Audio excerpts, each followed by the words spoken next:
Olá, seja muito bem-vindo, seja muito bem-vinda a mais um vídeo aqui do nosso canal. Sou o professor Igor Albert e aqui a gente vai fazer uma revisão de RLM para PMMG, tá? Então eu separei algumas questões que abarcam vários temas que estão presentes no edital de RLM da PMMG para a gente revisar esses pontos principais. Então, estamos a pouquíssimos dias da nossa prova, né? Nesse ritmo já de ansiedade para colocarmos tudo que a gente estudou, tudo que a gente se preparou lá na prova, né? Então, revisar alguns pontos importantes do nosso conteúdo é bastante relevante nesse momento. Então, vamos lá. Lembrando que existe sempre a possibilidade de você pausar esse vídeo, tentar resolver e depois voltar para olhar a solução. É bom até que você testa seus conhecimentos aí, tá? Antes de a gente ir para o nosso conteúdo propriamente dito, eu separei aqui para mostrar para vocês os nossos simulados de RLM. Nós montamos 3 simulados de raciocínio lógico para te ajudar a se preparar melhor, né? Então, nessa reta final, o que é interessante você fazer é, de fato, resolver questão. É o que dá para fazer até a data da prova, né? Então, esses 3 simulados, eles podem te ajudar muito nessa reta final, porque são simulados em que você, além de testar os seus conhecimentos, né, com simulados em PDF, você pode imprimir, baixar, ler no seu computador, ler no seu celular, do jeito que você preferir, mas além do simulado em si com gabarito, você também tem acesso às correções gravadas. Então, gravei cada uma das questões para você tirar suas dúvidas naquelas que você tiver dificuldade. Além disso, de bônus, vai um caderno de questões, que é nosso caderno de questões da PMMG, com mais de 100 questões que eu separei a dedo, resolvi uma por uma, com dificuldade semelhante à que você vai encontrar lá na sua prova, tá? Então, é um material muito rico, que eu tenho certeza que vai te ajudar nessa reta final, com preço muito bacana também. O link está aqui na descrição, não deixe de conferir. Agora sim, vamos para as nossas questões, vamos resolver alguns probleminhas aqui que envolvem os temas do nosso edital e esses assuntos são muito úteis para você revisar os principais pontos dos conteúdos. Bora lá? Essa primeira questão aqui é uma questão de média, uma questão de tabelas, média ponderada. Um certame público é composto por 3 tipos de prova: objetiva, dissertativa e de títulos, as quais têm pesos 2, 5 e 3, respectivamente. A nota final do candidato é a média entre as 3 provas, e aí a média ponderada. Tá? Se eu tenho pesos, essa média é uma média ponderada. Os 3 candidatos melhor classificados têm suas notas apresentadas na tabela abaixo. Então, Luiz, ele tirou 8 na objetiva, 7 na dissertativa e 7 na de títulos. Antônio, 9, 8.2, 7 e Letícia, 8.5, 7.5 e X. A menor nota na prova de títulos que obrigatoriamente classificará a Letícia em primeiro lugar será. Então, vamos primeiro calcular as notas do Luiz e do Antônio. Então, como é que eu vou usar esses pesos para calcular a nota? A prova objetiva tem peso 2. Então, eu pego a nota que ele tirou na prova vezes o peso daquela prova, mais a nota da dissertativa vezes o peso da dissertativa, mais a nota de títulos, 7, vezes o peso de títulos. E aqui embaixo eu somo todos os pesos, 2 mais 5 mais 3, que dá 10. Então, vai ficar 16 mais 35 mais 21 dividido por 10. 16 mais 35 dá 45, 51. 51 mais 2 dá 72.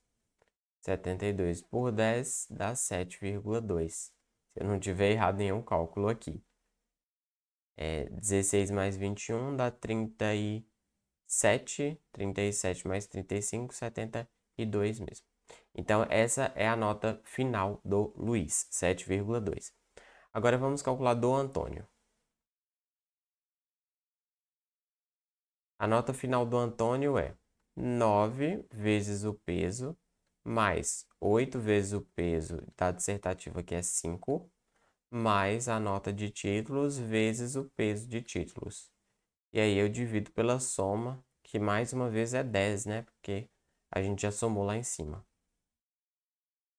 9 vezes 2, 18, mais 8,2 vezes 5 dá 41. 41. Mais 7 vezes 3, 21. Divido por 10. Então, 41 mais 21 dá 62. 62 mais 18 dá 70, 80. 80 dividido por 10. A nota final do Antônio foi, então, 8 pontos. Veja, então, desses dois, quem está em primeiro lugar até então? O Antônio.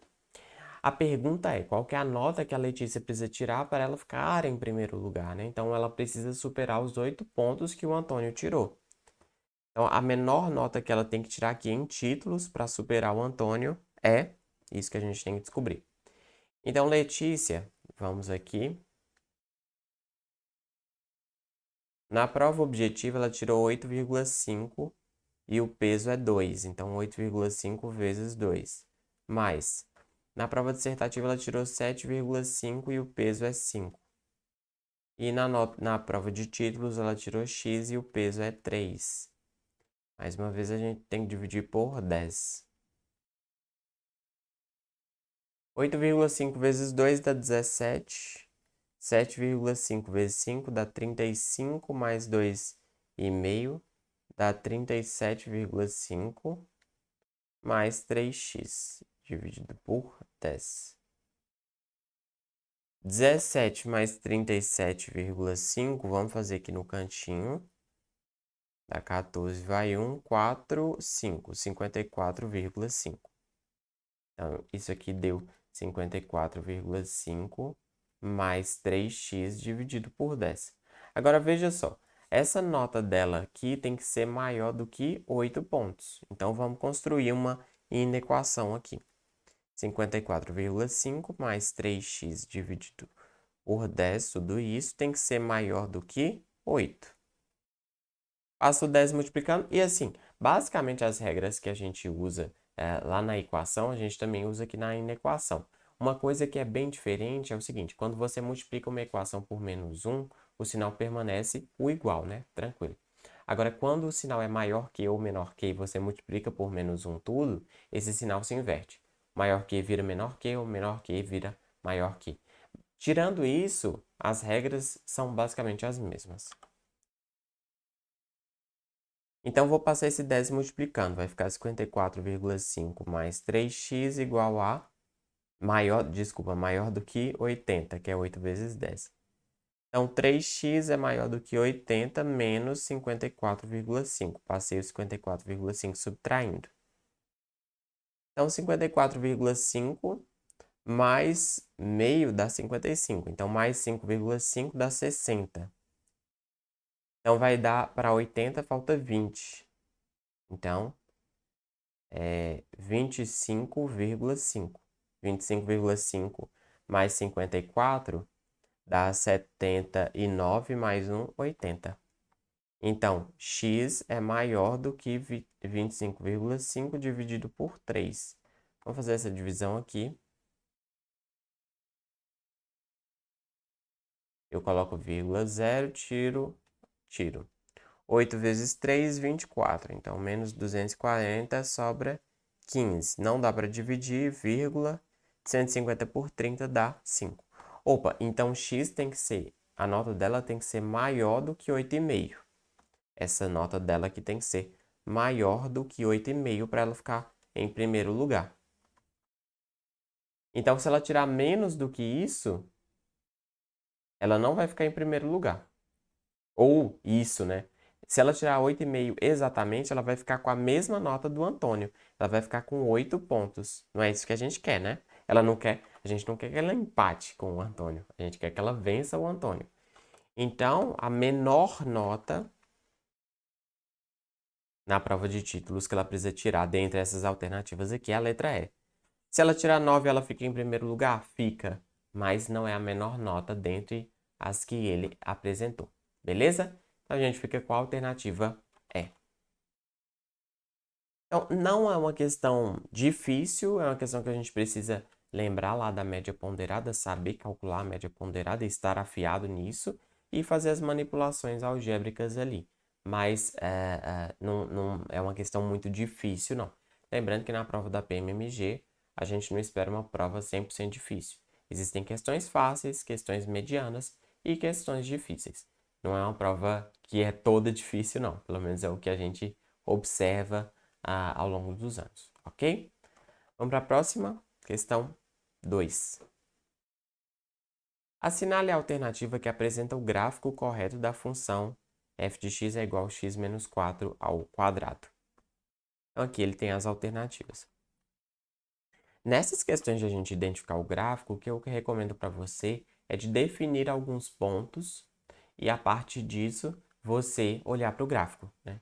Pelo menos 2, 3 pontos é interessante você ter o x e o y dele para você olhar lá nos gráficos que você tem. Mas antes disso, você precisa lembrar de algumas coisas. Por exemplo, a função afim, a função de primeiro grau, ela tem o gráfico uma reta, como gráfico uma reta. A função de segundo grau, que é esse caso aqui, é uma parábola, né? Então, só de saber isso, você já começa a eliminar algumas alternativas. Então, assim, vamos desenvolver isso aqui, porque caso você não tenha percebido que é uma função de segundo grau, é interessante desenvolver. Então, vamos multiplicar x menos 4 vezes x menos 4. X vezes x dá x ao quadrado. X vezes menos 4 dá menos 4x. Menos 4 vezes x dá menos 4x. Menos 4 vezes menos 4 dá mais 16. Então, dá x ao quadrado menos 8x mais 16. Veja que agora está com a carinha que a gente conhece aí da função de segundo grau, né? Menos 8x mais 16. Mas essas duas coisas são equivalentes. A única diferença é a forma de escrever. Além disso, veja que o coeficiente a aqui é 1, que é o termo que acompanha o x ao quadrado. Lembrando que o b é menos 8, que é o termo que acompanha x, e o c é 16. O que isso quer dizer para a gente? Esse a aqui, se ele é positivo, quer dizer que a concavidade é para cima. É uma carinha feliz, né? Então, se a parábola estiver para baixo, a gente também tem que eliminar. Então, veja, a alternativa D está errada, porque reta é função de primeiro grau. É alguma coisa, por exemplo, ax mais b. E se a concavidade estiver para baixo, também está errado. Beleza? Ok. Agora, vamos pegar alguns pontos dessa função. Vamos pegar o x igual a zero. Então, f de zero é igual a x ao quadrado, né? Ou seja, zero ao quadrado, menos 8 vezes o x, que é o zero, mais 16. Opa, quando x é zero, o y dá 16. Então, o ponto é 0, 16. Quando x é zero, o y tem que ser 16. Olha aqui. X igual a zero, o y está aqui no 16. Opa, essa aqui tá boa, né? Aqui no x0, o y está no zero também. A função está passando bem aqui, ó. Então, o y está sendo zero. Está errado. A gente quer que o y seja 16. Aqui, quando o x é zero, está dando no 16 também. Opa, então a gente está entre a C e a B. A B e a C. Vamos pegar mais um ponto. Vamos pegar o x igual a 1. Então, f de 1 é igual a x ao quadrado. Só reescrever isso aqui para ficar mais claro, porque eu risquei, né? X ao quadrado menos 8x mais 16. Então, x ao quadrado vai ser 1 ao quadrado, que é 1, menos 8 vezes 1, que é 8, mais 16. 1 menos 8 dá menos 7, 16 menos 7 dá 9. Então, quando x é 1, o y dá 9. Então, quando x é 1, o y tem que ser 9. Opa, aqui, né? Quando x é 1 aqui, olha, o y está passando do 16. Então, não é a B, é a C. Beleza? Então veja que pegando 2 pontos ali, eu já matei a questão. E lembrando das regrinhas de olhar o coeficiente e olhar para o gráfico, porque os coeficientes ajudam a interpretar o gráfico também, tá? Mas assim, na dúvida, pega alguns pontos da função, alguns x, aí você substitui o x na função, acha o y. Aí para aquele x você tem aquele y e aí você tem o ponto, tá? Olhando isso, você consegue avaliar os gráficos. Essa é uma regra de ouro aí para essas questões que a gente precisa avaliar gráficos, tá? Vamos para a próxima. Questão 3, uma questão agora de lógica.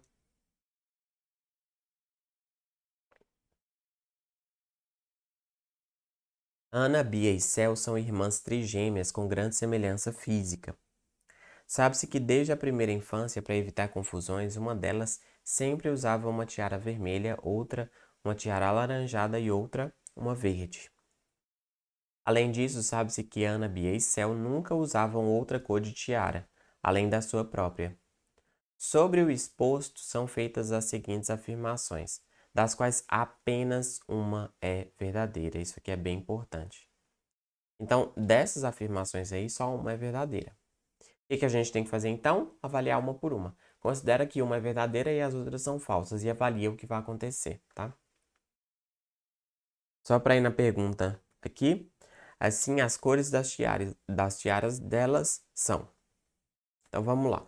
Vamos considerar primeiro que essa é verdadeira, essa é falsa, essa é falsa. Então, se essa é verdadeira, Ana não usa vermelho. Ana não usa vermelho. Beleza. Se essa segunda é falsa, Cel usava tiara laranja.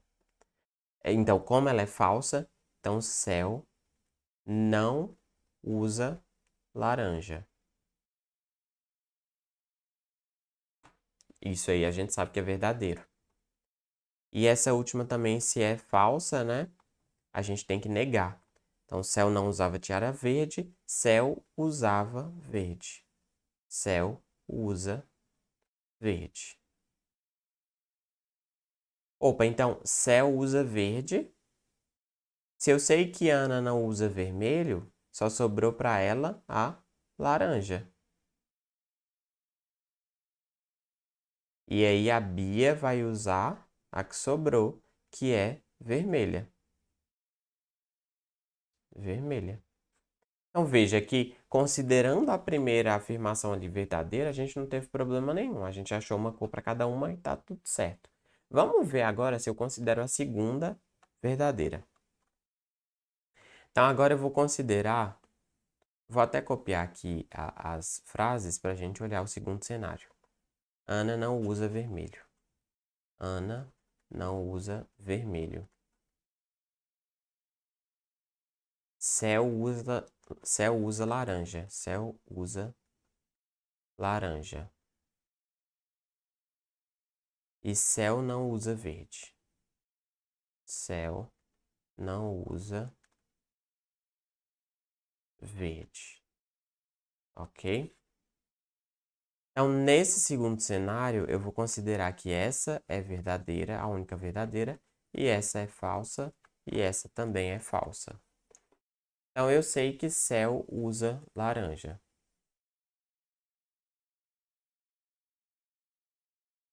A primeira eu sei que é falsa, então a negação dela é verdadeira. Ana não usa vermelho, então a negação é Ana usa vermelho. E a última, Cel não usa verde. Como é falsa, a negação tem que ser verdadeira. Cel usa verde. Opa, chegamos a uma contradição. Cel usa verde, Cel usa laranja. Então, essa alternativa está incorreta. Eu não posso considerar que a segunda afirmação é verdadeira. Por quê? Porque Cel aqui ficou com duas tiaras. Ela ficou com a laranja e a verde, tá? Então, é por isso que a segunda não pode ser a verdadeira. Vamos olhar o último caso, então, em que a terceira é verdadeira. Lembrando que eu só estou mostrando aqui para vocês o que aconteceria, né?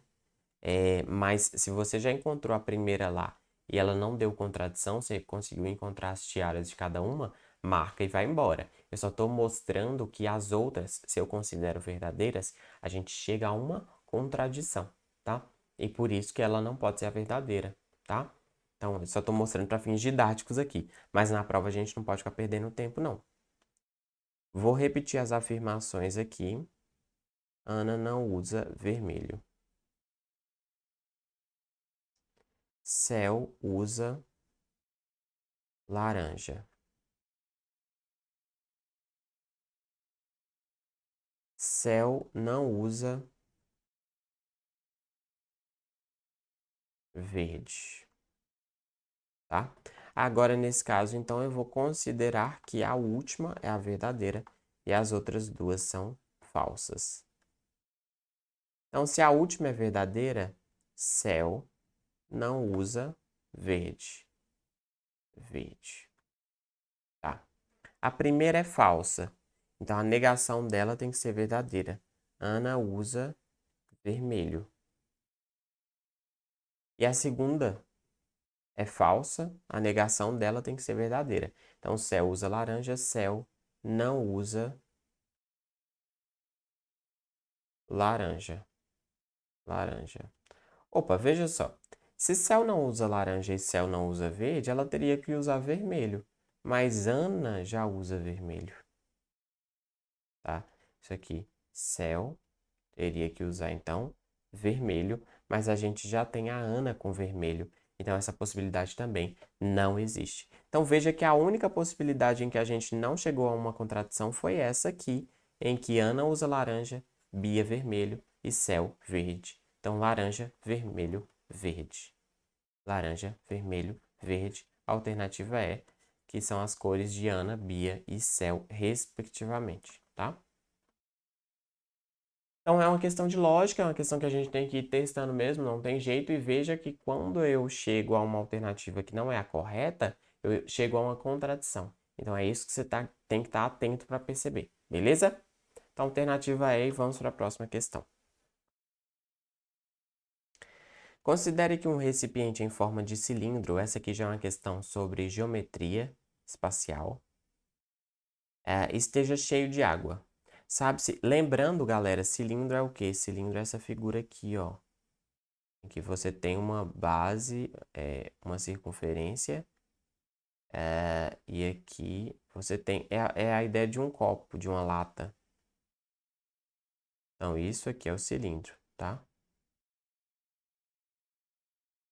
E circular reto é porque ele é em pezinho. Ele poderia ser um pouco deitado, ele poderia ser, a base está aqui, ele ser um pouco deitado, mas não é o caso. Se ele é reto, ele é em pé. Sabe-se que seu raio mede 5 raios de 2 centímetros e a altura mede 18 centímetros. Se desejarmos despejar todo o conteúdo do recipiente cilíndrico em 6 recipientes iguais em formato de cone. Opa, o que é o cone? Cone é essa figura aqui, ó. É o chapéu da bruxa, tá? Em cone circular reto, ou seja, ele é em pezinho também. Com o mesmo raio que o recipiente cilíndrico, então a altura dos recipientes cônicos deve ser igual a. Então vamos lá, vamos ver o volume desse cilindro. O volume do cilindro é o seguinte, é a regra básica da geometria espacial aqui. Então, para essas figuras, o que a gente tem? A área da base vezes a altura. Então, qual que é a área de uma base que é uma circunferência? É πr ao quadrado. Então, πr ao quadrado vezes a altura. Quem é R? R é 5 raios de 2. Então, 5 raios de 2 ao quadrado vezes a altura, que é 18. Então, o volume do cilindro é π vezes... Aqui eu elevo o 5 ao quadrado, fica 25, e o raiz de 2 ao quadrado fica 2, vezes 18. Então, isso aqui eu nem vou multiplicar tudo, vou só simplificar aqui, π vezes 50 vezes 18 centímetros quadrados. Eu vou deixar desse jeito porque a gente pode conseguir simplificar depois, tá? Agora, vamos ver o volume dos cones. Só que eu tenho 6 cones, né? Então, é 6 vezes o volume do cone. E o volume do cone, como é que a gente faz? Veja que essas duas figuras elas são muito similares. A única diferença é que o cone ele afunila, né? Então ele tem ponta. Quando eu tenho ponta, eu multiplico por 1/3 aquela multiplicação. Então é 1/3 vezes a área da base vezes a altura. Então fica assim, 1/3 vezes a área da base, que é πr ao quadrado, e vezes a altura do cone, que eu estou querendo encontrar. Então o volume do cone vai ser 1/3. Esse πr ao quadrado a gente já calculou aqui, deu 50. Então já vou colocar. Aliás, o π a gente deixa, né, o r ao quadrado que deu 50. Vezes a altura do cone. Portanto, quando eu multiplicar 6 vezes esse volume, vai ficar 6 vezes 1/3, vezes π, vezes 50, vezes a altura do cone. 6 vezes 1/3 é 6 dividido por 3, dá 2. 2π vezes 50 vezes a altura do cone, que é o que eu estou querendo procurar. A altura dos recipientes cônicos. Beleza? Só que esses 6 cones aqui, o volume deles tem que ser igual ao volume do cilindro, porque eu vou passar o líquido do cilindro para os cones, não é isso? Então, eu vou igualar o volume desses 6 cones, 2π vezes 50 vezes a altura do cone, tem que ser igual ao volume do cilindro, que é π vezes 50 vezes 18. Opa, 50 eu passo dividindo, então 1 de cada lado. E o π também eu consigo dividir. Então ficou a altura, 2 vezes a altura do cone é igual a 18. Então a altura do cone é igual a 18 dividido por 2, que é 9 centímetros. Pronto. Então a altura do cone é 9 centímetros. Veja, eu peguei o volume de 6 cones, peguei o volume do cilindro, e como essas coisas, o líquido do cilindro vai passar para os 6 cones, eu igualei, né? E a partir disso eu encontrei a altura dos cones, que era a pergunta que tinha sido feita. Então a dificuldade aqui é justamente de lembrar dessas fórmulas, mas a fórmula básica da geometria para calcular volume é área da base vezes a altura. Então, se você pensa num paralelepípedo, num cubo, num cilindro, tudo vai funcionar.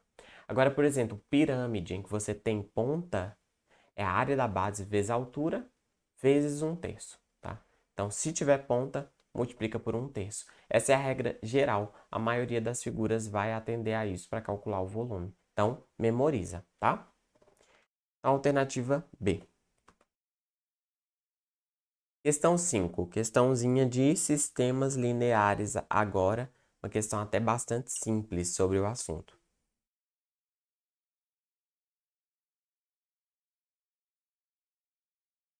Por 3 quilos de um produto A mais 2 quilos do produto B são pagos R$ 13,00.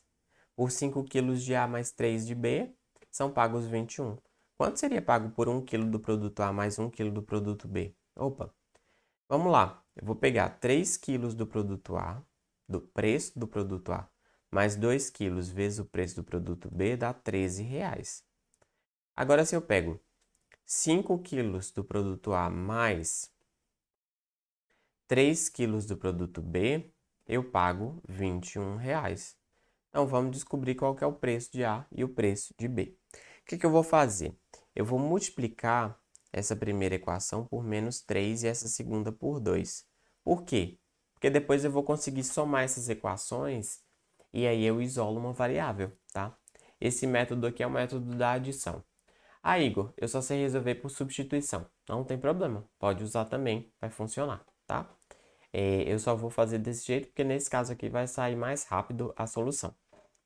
Então, como é que vai funcionar? Por que eu estou multiplicando por menos 3? Porque quando eu multiplicar isso aqui por menos 3, vai dar menos 6. E quando eu multiplicar isso aqui por 2, vai dar 6. E aí, quando eu somar menos 6 com 6, dá 0. Então, só vai sobrar a variável A. Vamos mostrar isso aqui na prática. 3A vezes menos 3 dá menos 9A. 2B vezes menos 3 dá menos 6B. 13 vezes menos 3 dá menos 39. Agora, 5A vezes 2 dá 10A. 3B vezes 2 dá 6B positivo. 21 vezes 2 é 42. Opa, agora eu consigo somar essas duas equações. Vamos então fazer essa soma. 10A menos 9A dá A. 6B menos 6B dá 0. Então, aqui eu cortei.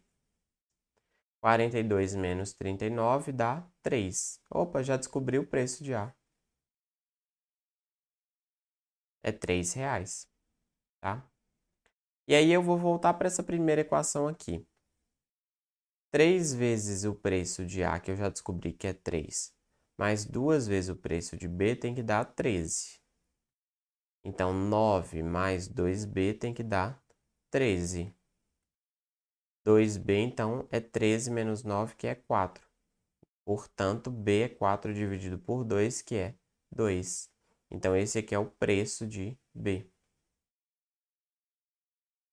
Beleza? E aí, a pergunta ainda não foi respondida. Quanto seria pago por 1 kg do produto A mais 1 kg do produto B? 3 mais 2, 5. A alternativa é. Então, questão tranquila. É mais para a gente ver também, relembrar também como montar um sistema linear. Porque depois que você montou o sistema, é tranquilo de resolver. Geralmente, né? Lembrando que nesse caso, usei o método da adição, você poderia usar da substituição tranquilamente. Beleza? E lembrando também que muitas vezes nessa prova da PMMG, se você dominar o arroz com feijão, a técnica básica, você já tem uma chance boa de ter uma nota bacana lá na prova, porque tem muita questão fácil e mediana, tá? Tem questões difíceis também que cobram mais conhecimento sobre os assuntos, mas se você já domina a base, já é meio caminho andado. Beleza? Vamos para outra. Questão 6. O enfermeiro precisa ministrar uma medicação a um paciente de tal forma que deve haver 2 princípios ativos escolhidos pelo enfermeiro, dentre 6 pré-estabelecidos por uma equipe médica. Dessa forma, de quantas maneiras distintas o enfermeiro pode escolher e ministrar tal medicação? Eu não sou muito bom com o nome de remédio, mas vamos pensar o seguinte. Eu tenho dipirona, tenho paracetamol. São 2 remédios analgésicos, né? Para dor. Veja só, se eu medico um paciente com dipirona e paracetamol, ou paracetamol e dipirona, é a mesma coisa, né? A ordem não faz diferença. Então, se eu pego os mesmos compostos dos mesmos remédios e aplico no paciente, a ação vai ser a mesma. A ordem que eu estou aplicando não faz diferença porque o que vai estar no organismo dele, no fim das contas, é a mesma coisa, tá? Portanto, a ordem, nesse caso, não importa. Se eu escolho A e B ou B e A, é a mesma escolha, tá? Com isso, o que eu já posso concluir? Que isso é um problema de combinação. Se a ordem fizesse diferença, seria um problema de arranjo. Então, como a ordem não faz diferença, eu uso a fórmula de combinação. E a fórmula de combinação nos diz o seguinte: n elementos tomados P a P, o número de combinações é n fatorial dividido por P fatorial, n menos P fatorial. O que é n? É a quantidade de opções. O que é P? É quantidade de elementos que eu escolho. Escolhidos. Escolhidos. Beleza? Então, quantas opções que eu tenho? 6. Quantas que eu vou escolher? 2. Então, vai ficar. Eu tenho 6 opções e eu vou escolher 2. Vai ficar, então, 6 fatorial dividido por 2 fatorial vezes 6 menos 2, 4 fatorial. Então, vai ficar 6 vezes 5 vezes 4 fatorial dividido por 2 fatorial é o próprio 2, vezes 4 fatorial. Corto, corto. 6 vezes 5, 30. 30 dividido por 2 dá 15.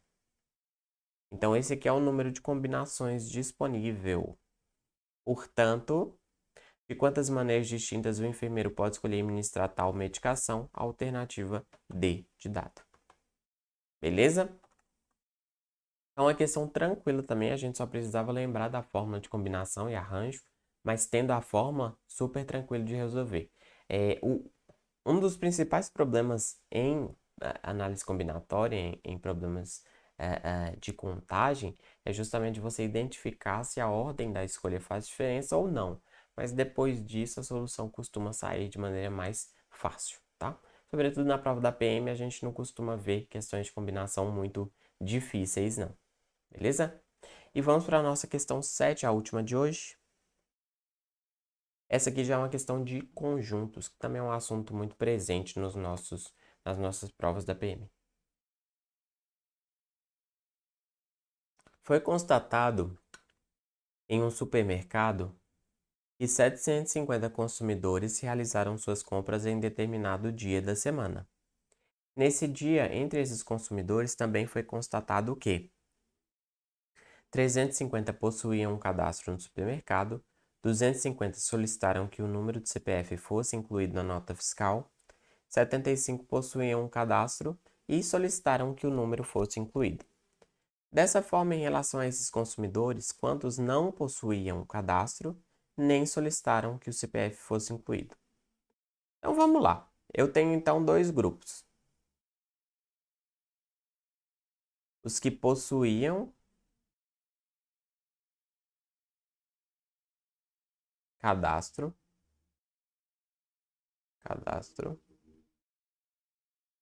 e tenho outro grupo que é daqueles que solicitaram o CPF. Beleza? Eu sei que 70. E lembrando, nesse tipo de problema de conjuntos, é obrigatório que você comece a preencher do meio para as bordas. Então, você tem que começar das interseções. 75 possuíam cadastro e solicitaram que o número de CPF fosse incluído na nota fiscal. Então, eu coloco 75 aqui na interseção. Veja só, 350 possuíam cadastro no supermercado. Só que dentre esses eu já escrevi 75 que estão na interseção. Então, 350 menos 75 fica 5, 14 menos 7 dá 7, 275. Então, aqui fica 275. 250 solicitaram que o número de CPF fosse incluído, mas eu já tenho 75 na interseção. Então, 250 menos 75